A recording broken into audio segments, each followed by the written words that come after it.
Today on Across the Fence, we're answering a pressing question. How do you make apple cider?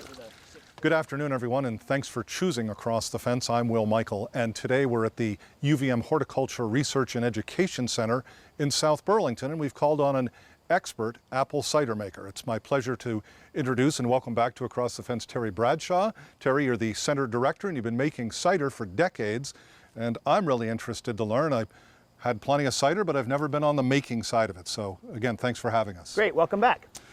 We're going to talk and demonstrate cider making, but I need to acknowledge at the beginning the hard cider market and its explosive growth in the past decade or so. And UVM, you have played a role in some of that, providing some of the research. Tell us a little bit about the hard cider market. Yeah, the hard cider market took off about 1995, really with Woodchuck owning the market nationally. They were really the only national brand at the time.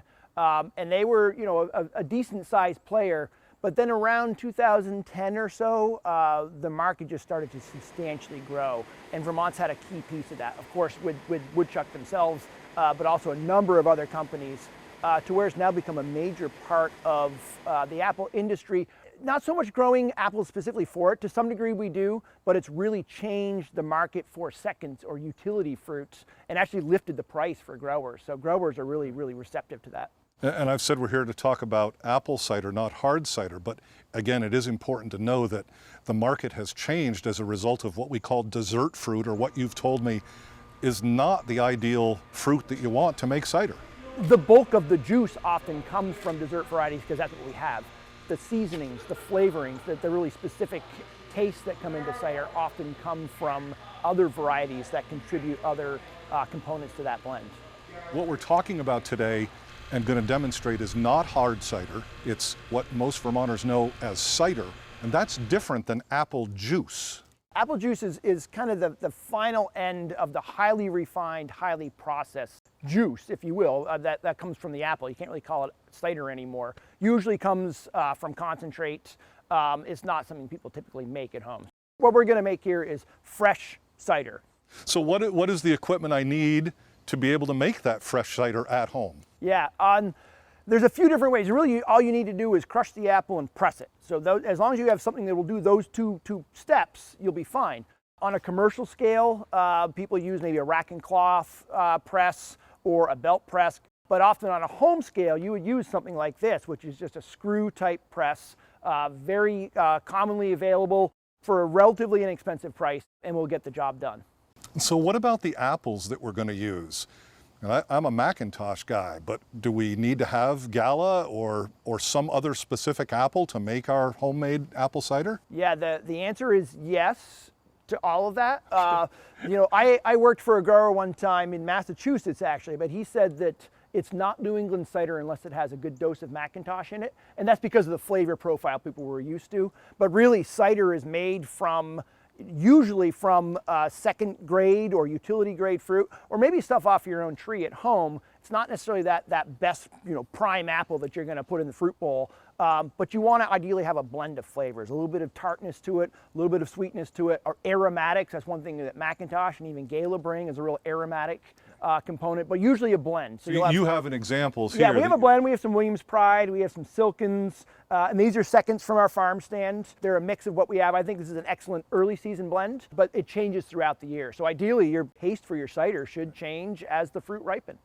Well, I think part of the reason to do this is it's fun. It's should be fun. Yes. But there are some important food safety considerations that we need to be sure we highlight before we even go anywhere near a press, and those are? Yeah, so at a time, there was a time when cider was considered too acidic for pathogenic bacteria to survive, and that's not true. There are bacteria that have evolved around that have been around for decades. They are ubiquitous in the environment, or maybe not everywhere, but they're out there, and there's something you need to pay attention to.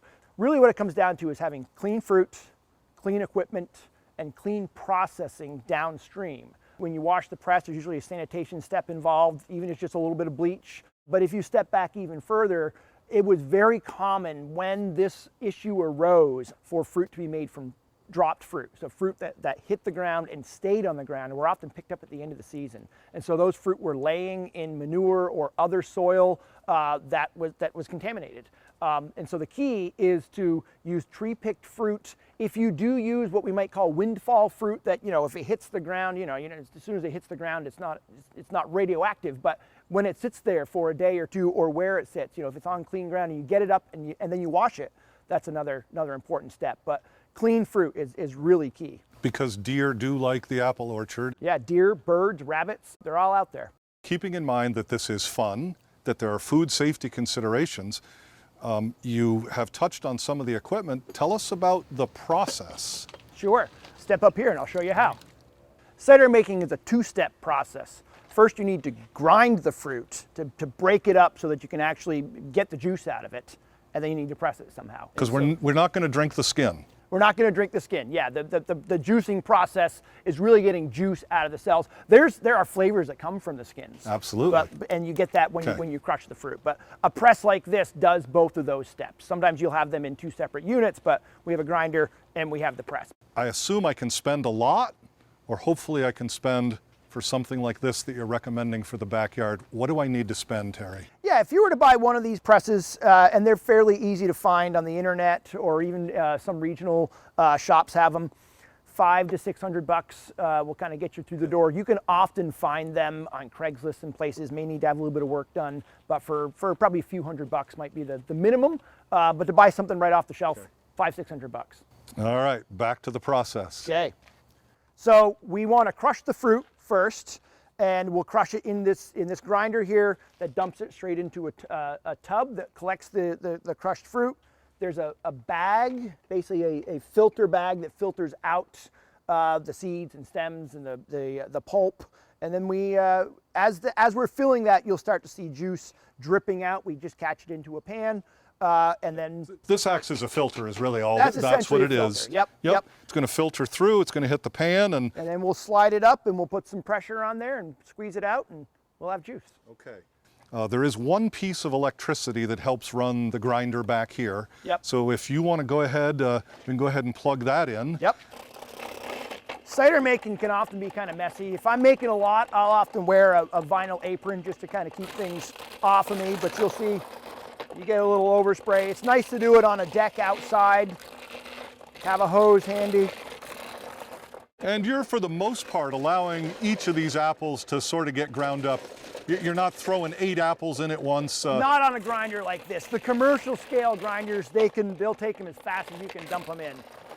This one would plug up pretty fast if you're running. So maybe while you're doing that, you could give us a little bit of an estimate. I asked you about the equipment. What's my cost in the apples, Terry, to make again, you had, I can't tell, you have 100 apples in that box? Yeah, probably 150. Okay. If you were to buy right now, commercial orchards are selling cider grade fruit for $6 to $12 a bushel for that. It'll make 2 or 3 gallons, so $3 to $4 for a gallon. If you got a tree in your backyard, it's almost free. While we're talking about my backyard tree, would you just touch again on that food safety piece, and you're not recommending that we're using things off the ground that have been there for an hour or 24 or 48 hours? All the fruit that I'm pressing right now have been tree picked. It's not absolutely critical. Like I say, if you have something that hits the ground and you pick it up like while you're picking, if it's clean, if it's sound, what we call sound, which means the skin is not broken, and you wash them, it's great. But you just can't. I'm underscoring it because it is important. Wash the fruit, keep your equipment clean, keep yourself clean, and you followed the basic food safety rules, and you're having fun. Absolutely. So you've ground the apples. We've turned the power off and stopped that noise. This is an interesting look. I could almost suggest it looks like a coleslaw. There's a lot of different colors, varieties. Yeah, a little almost like applesauce. We can push this pan forward a little bit so that we can apply the screw pressure directly to the fruit.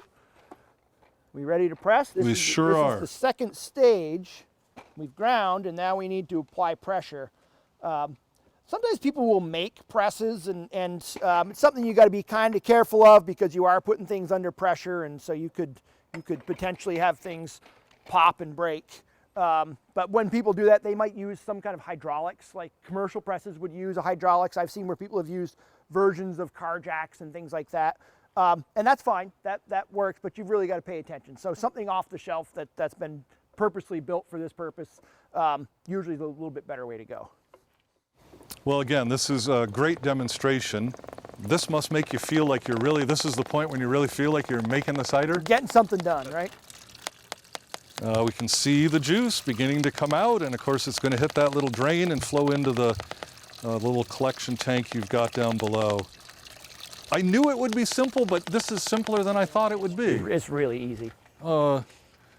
Only in Vermont we can get tree fruit, we can get the sap to make maple syrup. These are things we can do in our backyard. It connects us more with where our food comes from. It keeps us healthier, and just a great example. I have about 30 seconds left, Terry. Is there anything else that you want to make sure people know about making their own cider at home before we got to say goodbye? Yeah, there's a couple things to think about. This cider is not going to last long. It's unprocessed, so it's going to turn fairly quickly. If you want to make your own hard cider, that is a process of using the turning process to your own benefit. But if you want to keep this as sweet cider, refrigerate it, freeze it. A lot of people will fill the freezer. You can also can it. That's actually a great way to ensure the food safety because you're heat processing it. But that's an important thing. This stuff is not gonna hold for very long. But it's going to taste great, and when we'll have a toast as we go off camera. Terry, thanks again for having us here down at the Hort Farm. Much appreciated. Great, thank you. That is our program for today. We know you have choices, so thanks for choosing us. I'm Will Michael, inviting you to join us back here each weekday afternoon for another visit across the fence.